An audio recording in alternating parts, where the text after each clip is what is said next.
More than half the world's lithium sits in 3 countries. All 3 share the same geology. Only one of them is producing at scale. Roughly half of the world's identified lithium reserves sit in 3 salt flats across 3 countries in South America. The same geology produced all 3. 3 completely different extraction regimes operate inside them. One country produces at scale. One just opened its salt flat to private investment. One has reserved its salt flat for state-controlled extraction that has not, in 2 decades, materialized at industrial scale. This is the Lithium Triangle. 3 salt flats sitting at over 3,000 meters elevation in the Andes Mountains. The Salar de Atacama in northern Chile, the Salar del Hombre Muerto, and the Salar de Olaroz in northwestern Argentina, plus dozens of smaller salars across the Puna Plateau, and the Salar de Uyuni in southwestern Bolivia, the largest of the 3 by area, holding the largest single lithium resource of the 3 by USGS estimates.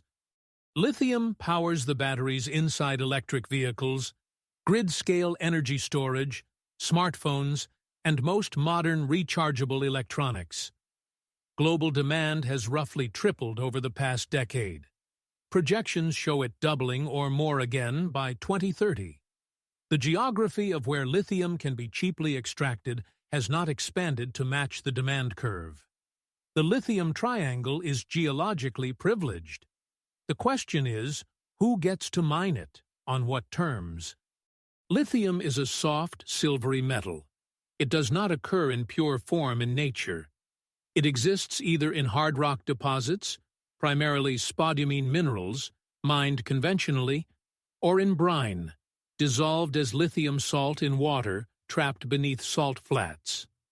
Hard rock lithium mining is the dominant production method in Australia, which alone produces around 40 to 50% of global lithium supply from spodumene deposits. Brine extraction is the dominant method in the Lithium Triangle. The brine approach is fundamentally different. Salt-rich water is pumped from below the salt flat into massive evaporation ponds. Sun and wind evaporate the water over 12 to 18 months, leaving behind a concentrated brine. That brine is then processed to extract lithium carbonate or lithium hydroxide, the forms used in battery manufacturing. The Lithium Triangle salt flats formed over millions of years through a specific combination of conditions: high-altitude basins between volcanic mountain ranges, heavy mineral weathering from volcanic rock containing lithium, intense solar radiation, and minimal rainfall, concentrating dissolved minerals into salt deposits. Closed drainage basins. Water flows in but does not flow out. So all dissolved minerals accumulate over geological time. The Andean geology produced the largest concentration of brine lithium reserves on Earth. The same conditions produced significant deposits of other critical minerals, potassium, boron, magnesium, that are extracted alongside lithium in some operations. Same geology, 3 sovereign jurisdictions. The story diverges from here. Chile has been producing lithium at industrial scale since the 1980s. The Salar de Atacama, in the Antofagasta region of northern Chile, holds the largest brine lithium resource of any single salt flat in the world by some measures. 2 companies dominate Chilean production: SQM, Sociedad Química y Minera de Chile, originally a nitrate company that pivoted into lithium, and Albemarle, an American specialty chemicals company. Both operate under long-term lease agreements with the Chilean government, granted by Corfo, the Chilean Economic Development Agency.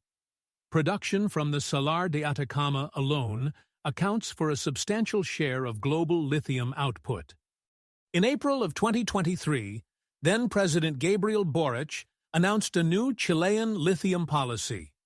The state, through Codelco, Chile's state-owned copper mining giant, would take majority control of future lithium operations through partnerships with private firms. SQM and Albemarle were not nationalized, but future lithium development would happen through public-private partnerships with mandatory state majority stakes. In 2024, SQM and Codelco signed a partnership agreement covering the Salar de Atacama through 2060. The agreement gives Codelco the controlling interest from 2025 onward. The Chilean approach is neither full nationalization nor full privatization. It is mandatory state partnership. The Chilean model produces. Chile is consistently one of the top 3 lithium producers globally, alongside Australia and China. Investment continues. Foreign companies operate under regulatory pressure but at scale. Environmental concerns about water use in the Atacama, one of the driest places on Earth, remain unresolved but have not halted production. Argentina took the opposite approach. Argentine lithium has historically been concession-based, with provincial governments, particularly Catamarca, Jujuy, and Salta provinces, granting concessions to foreign and domestic operators on commercial terms. The first major Argentine lithium operation, Livent's Salar del Hombre Muerto operation, now part of Arcadium Lithium, began producing in 1998. By the 2020s, Argentina hosted multiple operations: Livent, Lithium Americas, Alchem, Ganfeng, Zijin Mining. The Argentine approach was open to private capital, including substantial Chinese investment. President Javier Milei, elected in 2023, accelerated the openness. The Milei government has pursued aggressive deregulation, including the RIGI program, the Régimen de Incentivo para Grandes Inversiones, offering substantial tax and foreign exchange benefits to large-scale investors. Lithium projects have been among the largest RIGI applicants. The Argentine model has effectively become the global venue for lithium investors who want fewer regulatory constraints than Chile imposes and more political access than Bolivia permits. The result has been a surge in announced projects. Whether all the announced projects come to production at the scale promised depends on lithium prices, on regulatory consistency across Argentine political cycles, and on the underlying geological realities of brine concentration and extraction technology at each specific salar. Bolivia holds the largest single lithium resource in the Lithium Triangle by USGS estimates, somewhere between 20 and 23 million tons of lithium resources at the Salar de Uyuni alone, depending on the assessment. Bolivia has produced almost no lithium commercially. The reason is political. Under Evo Morales, who served as Bolivian president from 2006 to 2019, the Bolivian state declared lithium a strategic national resource to be developed by Bolivians for Bolivian benefit.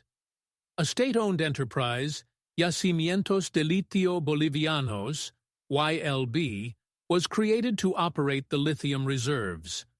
Foreign capital was permitted only as a junior partner, not as an operator or majority stakeholder. The Bolivian approach prioritized national sovereignty over rapid development. The Bolivian model has not produced at scale. The Salar de Uyuni's lithium brine has higher magnesium content than the Chilean or Argentine brines, making conventional evaporation pond extraction less commercially viable without additional processing. Multiple Bolivian government partnerships with foreign technology providers have stalled, restarted, or been quietly abandoned. In 2023 and 24, the Bolivian government signed agreements with 2 Chinese consortia, CBC, led by CATL, and CITIC Guoan, for direct lithium extraction technology development at the Uyuni Salar. As of 2026, commercial production at scale has not begun. The original Bolivian state policy, to extract domestically, refine domestically, manufacture batteries domestically, has produced very little of any of those 3 things. The geography that gave Bolivia the largest single lithium resource also placed that resource in a country that, for ideological and structural reasons, has not been able to extract it. The geography is one thing. The institutional capacity to capitalize on it is another. Bolivia has the lithium. Bolivia has not yet had the lithium economy. China is the world's largest lithium refiner, the world's largest battery manufacturer, and the world's largest electric vehicle producer. The Chinese strategy has been to control the downstream of the lithium value chain, refining, battery manufacturing, EV production, while securing upstream supply through long-term offtake agreements, direct equity investments, and joint ventures. Chinese investment is substantial in all three Lithium Triangle countries.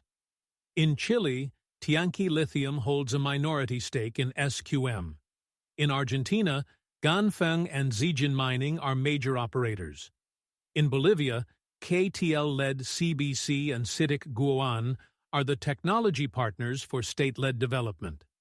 Across the triangle, Chinese capital is the most consistent foreign presence. The United States has responded with the Inflation Reduction Act of 2022, which incentivizes EV battery supply chains using minerals from U.S. Free Trade Agreement partners. Chile is a U.S. Free Trade Agreement partner. Argentina is not, but has pursued bilateral critical minerals cooperation. Bolivia is neither, and its lithium currently flows substantially into Chinese supply chains. The geography of the triangle has not changed. The geopolitical alignments of the countries that own that geography are diverging. Direct lithium extraction, a class of newer technologies that bypass the months-long evaporation process, could change the underlying economics. DLE pilots are running at multiple triangle salars. If DLE scales commercially at lower water use, the constraint that has historically limited brine lithium production loosens. That changes the trajectory for all three countries. As of 2026, DLE remains promising but not yet dominant. The technology is the lever. The geography remains the stage. The Lithium Triangle is the clearest current example of a pattern that recurs throughout geographic systems. The same physical geography, three salt flats on the same plateau, formed by the same processes, holding the same kinds of brine, produces three different industrial outcomes because the institutions that govern each country make different choices. Chile chose mandatory state partnership and produces at scale. Argentina chose openness and is in expansion. Bolivia chose state development and has produced little despite holding the largest resource. None of these outcomes is determined by the geology. Geography put roughly half the world's identified lithium reserves in three salt flats. Institutions decided what would happen inside them. Three institutions made three different decisions. The battery economy that depends on lithium is now structurally exposed to which of those three decisions scales fastest. This is the hinterland.